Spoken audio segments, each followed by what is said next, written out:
আজকে 5 স্টার ক্যাফের থেকেও ভালো একটা জায়গার সন্ধান দেব, যেখানে এক কাপ চায়ে সমস্ত ক্লান্তি দূর হয়ে যাবে। এটা হচ্ছে কোপাই নদী। বোলপুর স্টেশন থেকে ওই 6-7 কিলোমিটার হবে।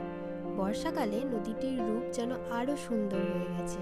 আর এই যে ব্রিজের পাশেই একটা চায়ের দোকান আছে, তোমরা এখানে ব্রেকফাস্টও করতে পারো চাইলে, সেই ব্যবস্থাও আছে।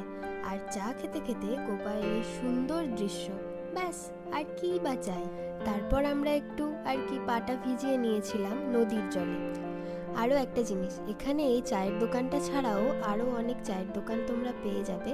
আর এই যে কোপাই নদী ঢুকতেই একটা ছোট্ট মার্কেট, সোনাঝুরি হাটের মতন অনেকটা, এখানেও তোমরা বিভিন্ন জিনিস পেয়ে যাবে আর তোমরা কেনাকাটিও করতে পারবে। তো দেখা হচ্ছে পরের একটা ভিডিওতে। টাটা।